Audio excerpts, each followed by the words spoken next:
sense of what you guys talked about in just the team meetings yesterday and today, and the focus of today? Yeah, well, we talked about a lot of things last night about what we needed to do, and I think that obviously there's been a lot of great positive things because of the bowl success last year. In the offseason, our kids have worked really hard. In fact, it's probably the most guys that have made the 220 since I've been doing it.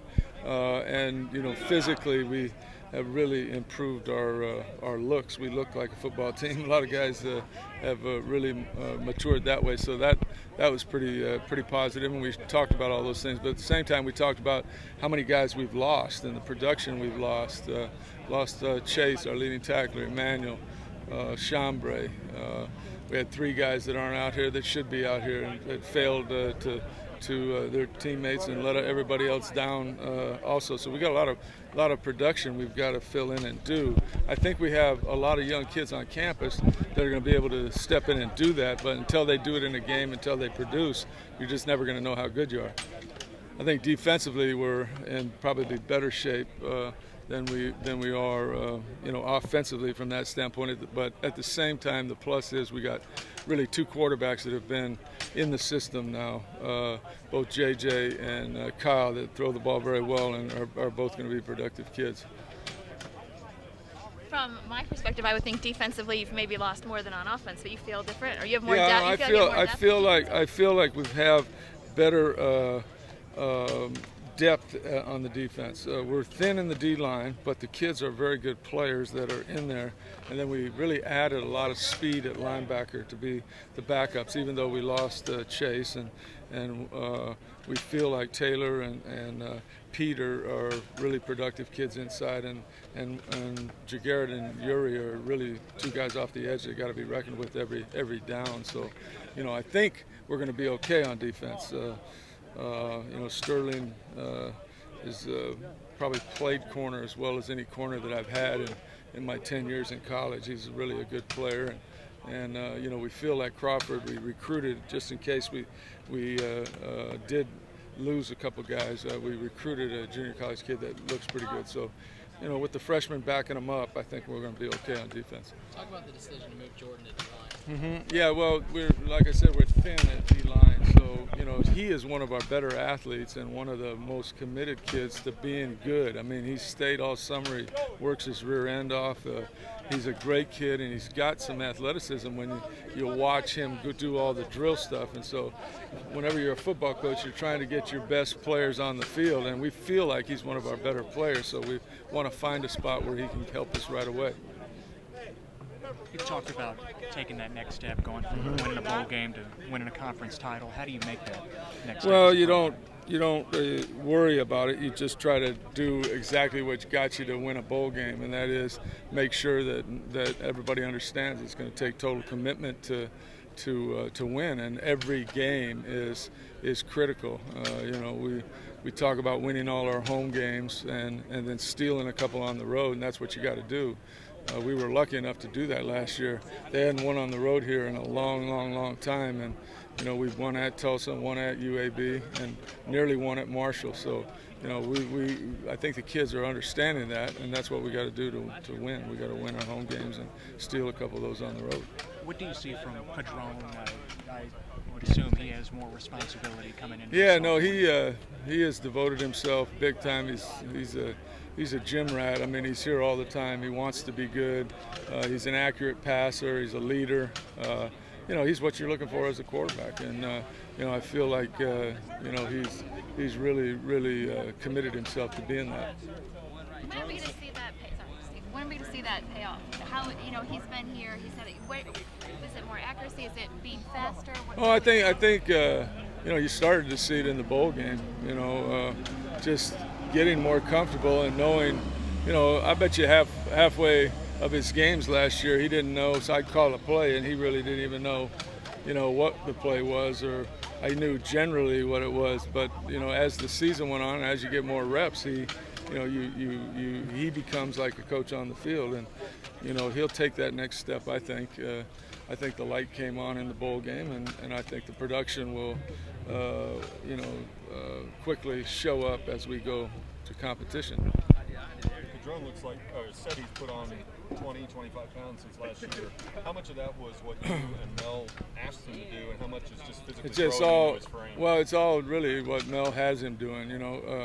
We didn't ask him to do anything except just work out, and he doesn't. If you look at him, he doesn't look any different. So that's all good weight, and it's all.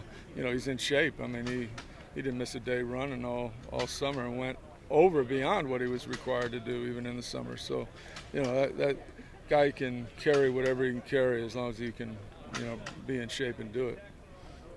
After losing Emmanuel to the draft, you got to make up Yeah. roughly 100 catches there. Yeah. Is wide receiver a position where just raw athleticism can allow a freshman to contribute before maybe at some other positions? Well, I think that the production can happen in our offense with the guys that we have. I mean, just by lining up at the spot, you're going to catch X number of balls. To be Emmanuel, then you got to be a little special.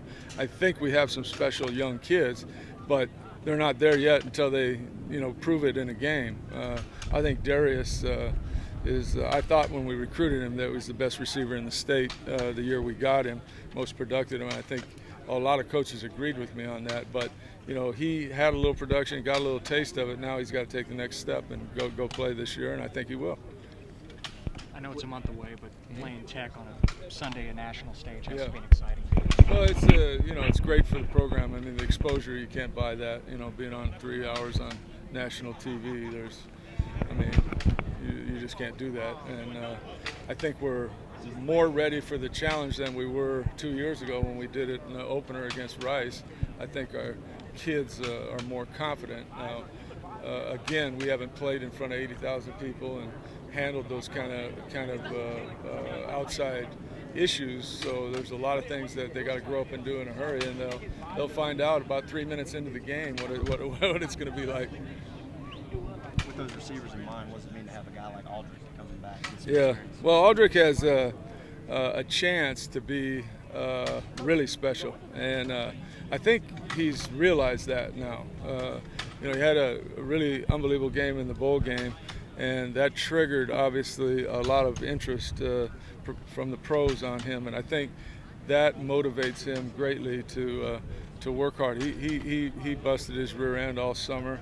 I mean, he easily made the strides. He catches the ball. He's practicing, harder in the spring. He practiced, and I expect that he'll pick that right up, and I would anticipate he'll have a great season.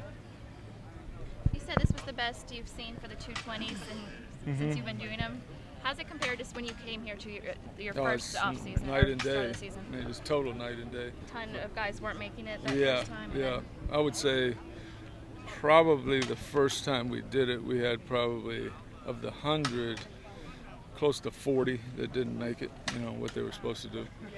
I'm not sure today. We might have just had a couple. That didn't make it. Do you remember last year? Last year it was probably 15 to 20, something like that. So It's totally. And I think that, obviously I really believe this, that the leadership of all great football teams comes from within the team, and that's a pure sign that because we can't be out there, we can't coach in the summer, so they got to take ownership. The leaders of the team have to take ownership in the team, and I think that's a sign that they've done that. All the guys that were missed spring for surgeries and stuff, they're all on track. Yep, they're still, all on some track. Maybe Yep. nursing some things. I think they're all given the go to go. We have maybe a couple that we're real conscious of, the knees swelling up and stuff like that. I'm always going to be that way with JT, but JT said he's the best he's felt since he's been here. So, and he looks the best. I noticed he was taking his shirt off in the parking lot this summer. And then, what's the deal with Torlin? Torlin is the status is the same, I believe. I'm not sure, but you can double check. I believe I've been asking. the grand jury is going to rule on that case in second or third week of this month. But to clarify, you need to just ask, because I think they've set a date. Okay. But you can find it out by making your phone call. But for his status at SMU is? His status the same, is that he's a student and he's been working out on his own, and he'll continue to do that until it's settled. He'll be by Yeah, himself. right. Okay. Yeah.